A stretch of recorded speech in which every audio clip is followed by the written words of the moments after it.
Happy Black History Month. My name is Kendi Moria. I am a realtor here with EXP Canada, St. John, New Brunswick. Happy Black History Month. I'm Alicia Richards and I'm with EXP Canada as well. Happy Black History Month. My name is William Ta. I'm a realtor with Royal LePage Alante.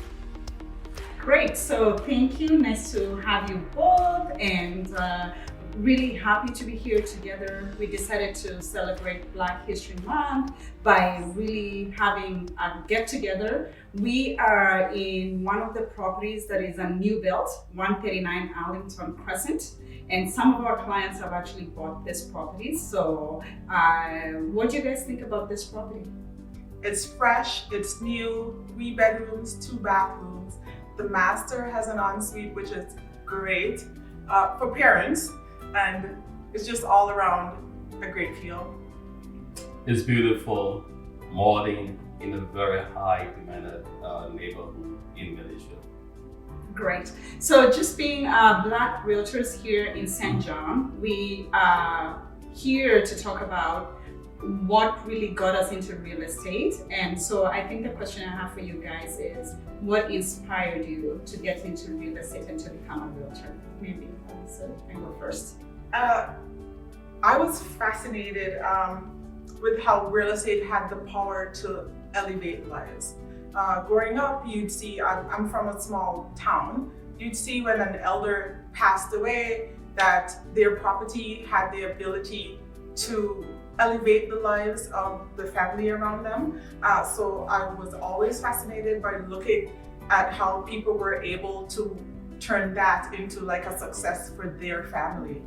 Now, for me, I think the element of negotiation was my strong point. My mother growing up always said to me, one day I think you're gonna be a lawyer because you always want to negotiate everything.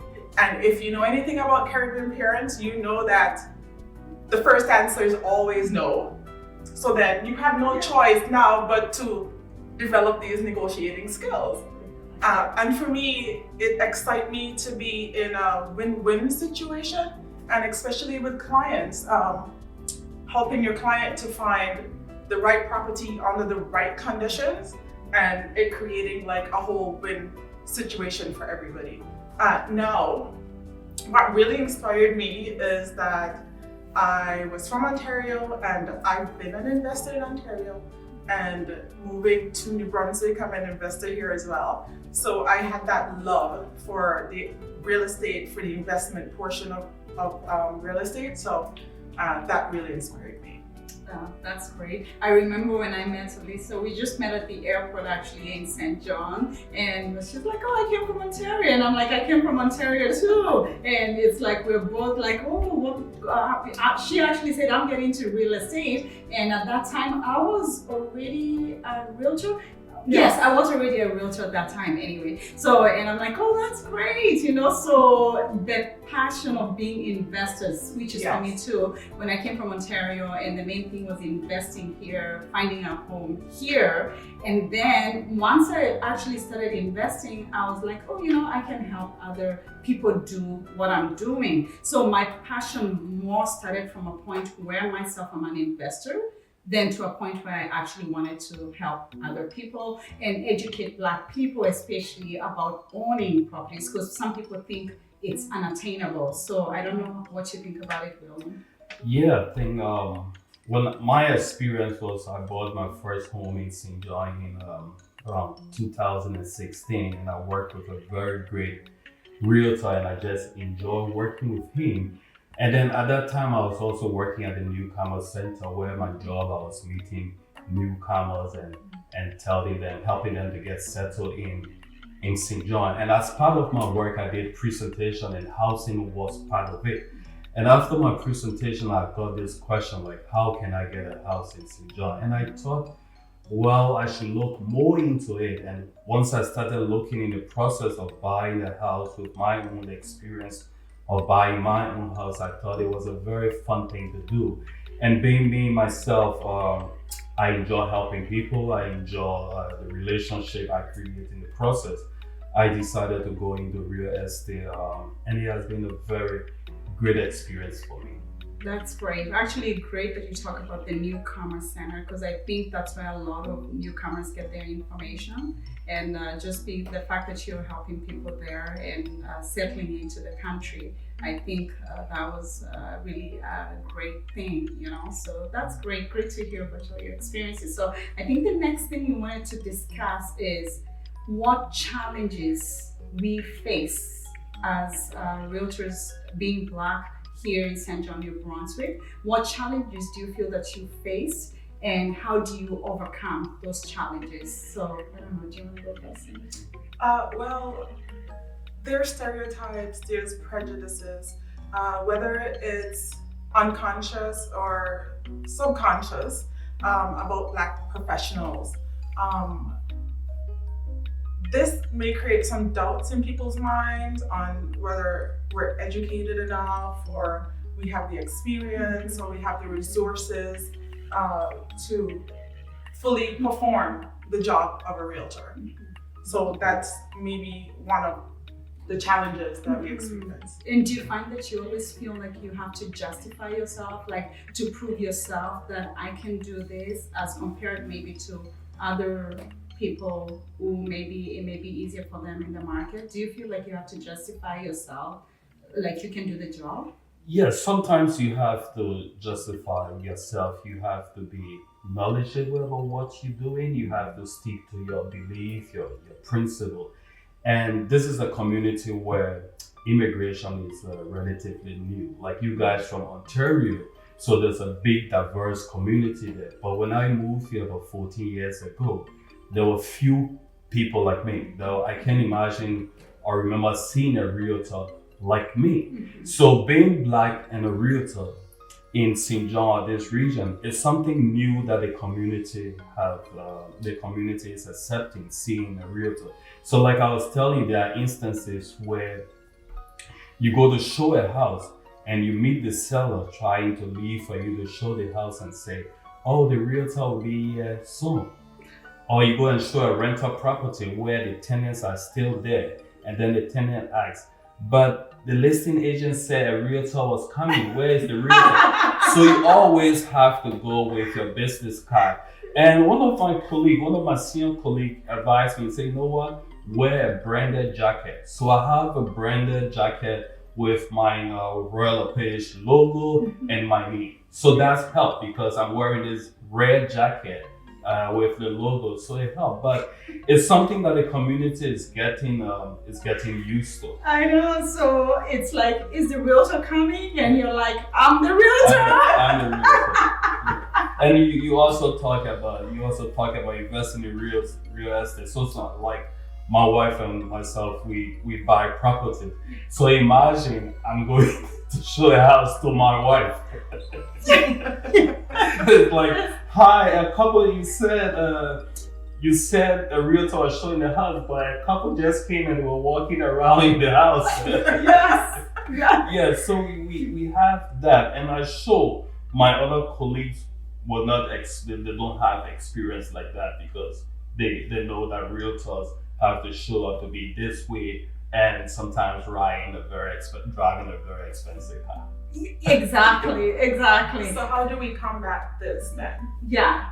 So I don't know, for me, I feel that when you portray yourself as somebody knowledgeable in the industry, and also when you actually talk about, I'm an investor myself and I own a property or I own properties, then people now take time to listen more to you. Like, oh, okay, you're not just a salesperson, but you're actually an investor and you're doing this and that. So I think that helps in that sense. But what if really you're just a realtor and maybe you don't even own a property and you don't have investment? Then how do you actually penetrate and overcome those challenges? So your professionalism as well. So you have to showcase that you're professional. It doesn't matter the background, it doesn't matter your ethnicity, like being professional is the standard. Yeah, I agree. And then something to help to, there are a lot of networking function for realtors. So sometimes you have to show up to those functions and meet people. Initially it's difficult, but once you start doing well, your name goes around in the industry and people get to know you because you have done couple of transactions and there are different realtors and different transactions and people go. And sometimes also your marketing, like you have to put yourself out there. Real estate, regardless of your rates, it's a kind of business that you have to put yourself out there for people to Right. see. So showcasing your track record of success. Yeah, exactly. But do you guys feel like when it comes to dealing with your fellow realtors, do you feel like you're treated less as a Black person? For me, I don't feel that way. I feel like here in St. John, the relationship with other realtors, I don't get that vibe of because I'm Black, I'm not respected or anything like that.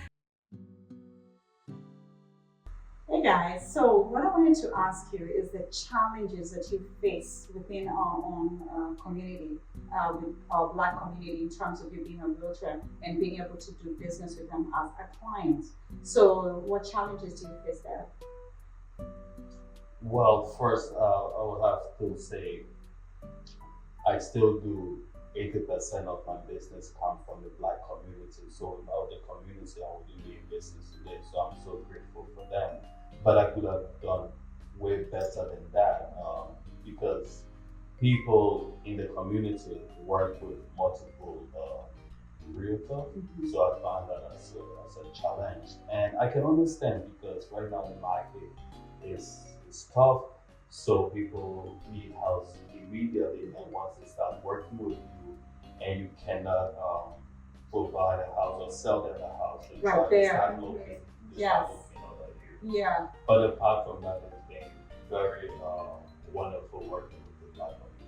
Great. So for me too, most of my business comes from the Black community. So, and like you said, the challenge is being able to actually provide them that home. And in the least amount of showings, if you go show them too many houses and they're not winning offers, they feel like you're not doing something. Yeah.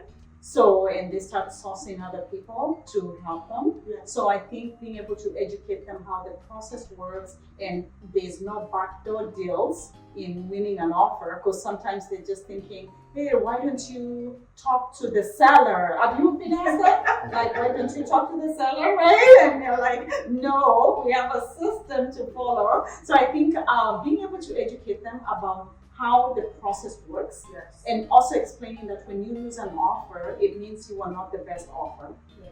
And making them understand that there was no backdoor deals. Then once you can educate them, then they can stick with you. But otherwise, if they don't understand, they want to source for somebody else to do business for them because they feel someone else is going to deliver. Yeah. So I think education is key. What about you? Yeah. What do you think?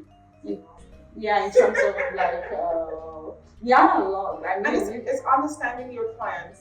Everybody has a different culture, so it's all about adapting as well to different cultures, different experiences, trying to tailor your service to your clients. Yeah, exactly. Well, that's good. So is there any other challenges you feel like you face dealing with the Black community as compared to other communities? No, there's nothing major. It's the kind of business we do, right? So because of the market right now, so most of the people are already prepared for the market before coming. People have been pre-approved for finance. Yeah.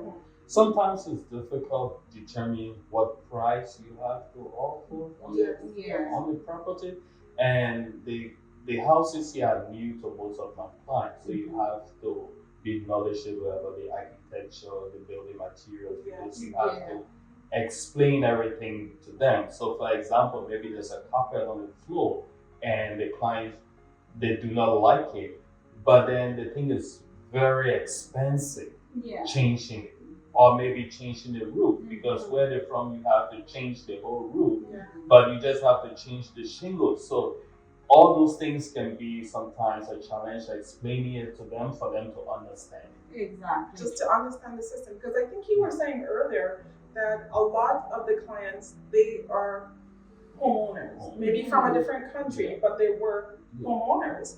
and where they're from, you build a home from Yeah. ground up. So coming here and navigating the system where you have to, in most cases, buy an existing home, Mhm. it's learning the process. Exactly. One.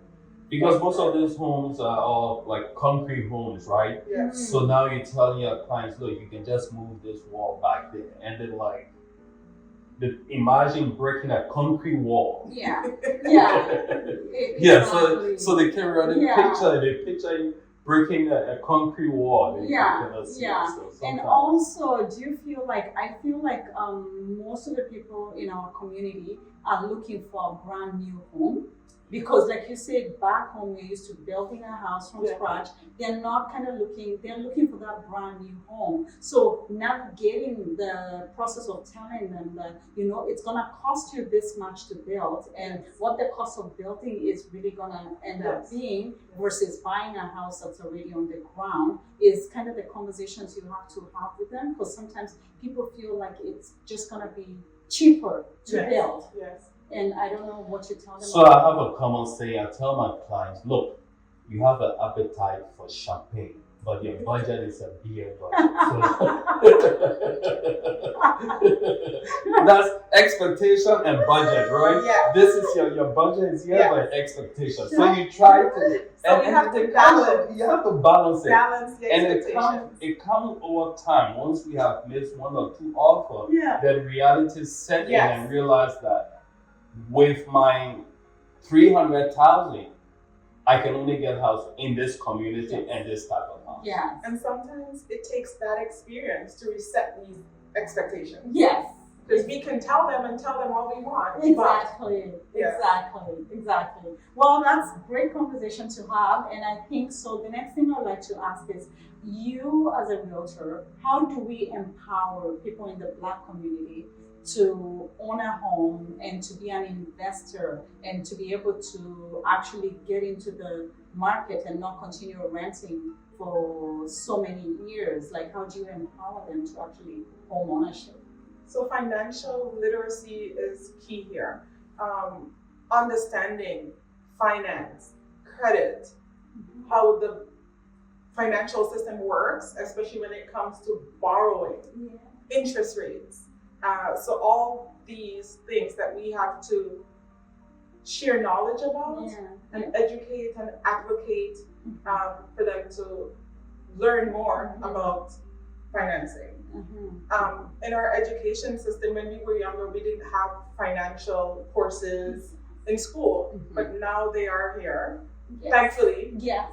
So now there's more opportunity to learn and grow as a community. Exactly. What about you? I think it's like what Alicia is saying is education. Yeah. So education and like information, people need to have access to information.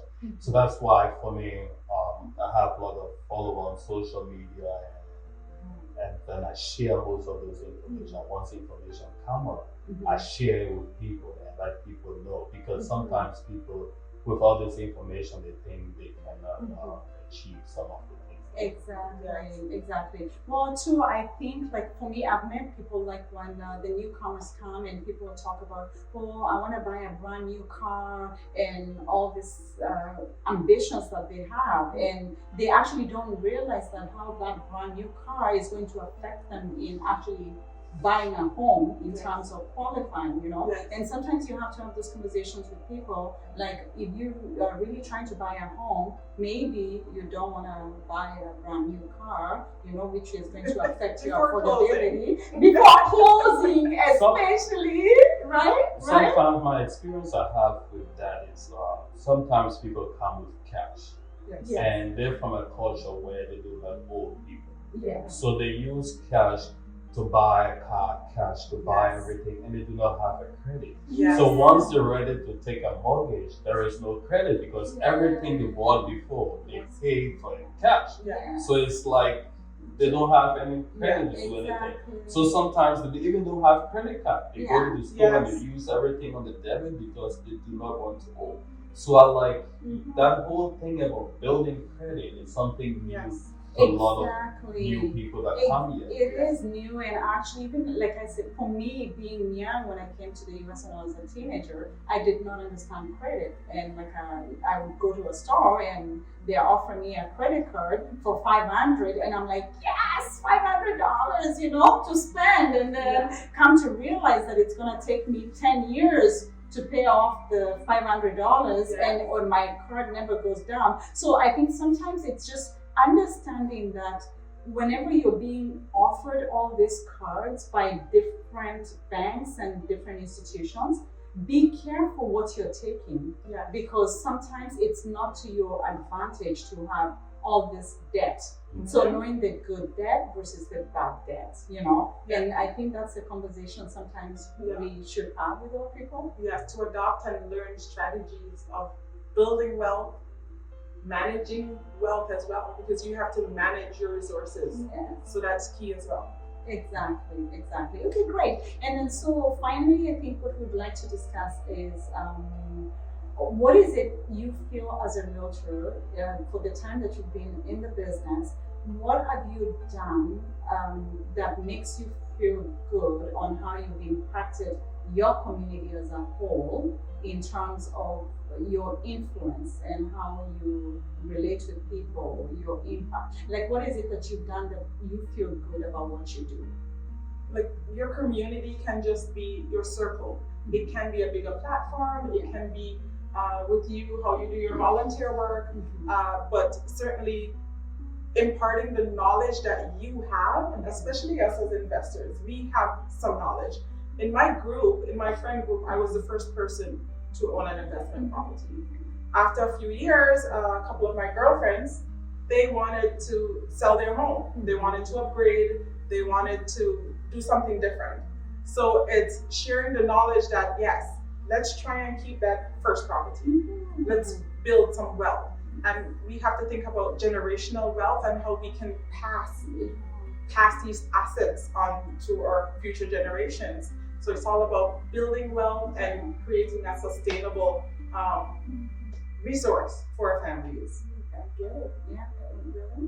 Yeah, I've come to a point where I've placed myself in the community as a resource for real estate. So when I go to gathering, people see me as a realtor, they ask me questions real estate related, which is something that I'm very proud of.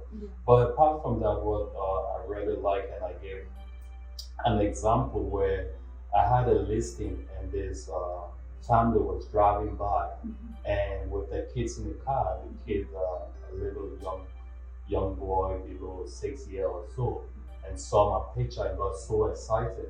And the mom packed by the house and gave me a call and said, "Hi, William Ta, my son just saw your picture and he's so excited." So I'm happy that I've been able to inspire other young Black people to know that they can do anything in this community, in this beautiful community we live. You don't have to be a realtor, but there are a lot of things, there are nothing that you cannot do if you want to. Exactly. And I also feel too that being a realtor has made me free my time as self-employed to be able to do volunteer work, to be able to help people, whether it's the homeless, feeding them and making meals for them. It's not something sometimes you're able to squeeze into your 9-to-5 job. Right. Sometimes you will have the will to do it, but you may not actually have the time. But I do feel that I've been able to free my time to be able to help the needy people in the community in other ways, and that fulfills me as well as a realtor. So I think it's great that we're able to do all these things to uplift our community here in St. John, and I just would like to say, for me, I would say that moving out to New Brunswick, St. John has been one of the best things that I ever did. I'm happy in this community and I love to be here, and happy to be Canadian and in Canada and enjoy doing real estate. Yes, being in New Brunswick, it was a different vibe. Coming from Toronto, you'd have so many people around you, a city filled with people. But at the end of the day, you don't know any of these people. Coming to the East Coast, there was just a welcoming spirit. Everybody welcomed you, everybody treated you great. So I love being on the East Coast. I love being a realtor. I love being in this community. We just want to support Black realtors, Black businesses in this area as well. I know that in this area we don't have many Black businesses yet, but we're growing. I know there's a farm, the first Black farm in New Brunswick. Of maybe over 1,600 farms in New Brunswick, there's one Jamaican family that owns a farm, Farron's Farm. It's closer to Fredericton, and so we just need to support our own and help our community grow. Yeah, so unlike many other realtors, I cannot boast of being born in this community, but I'm happy that I chose New Brunswick, St. John to be a place that I can live with my family and work and help the community to grow. That's great. Thank you so much for your time. Happy Black History Happy Month. Black History Month. We're happy to share it with you, and we hope to share more stories with you in the future and get together. Exactly. Thank you.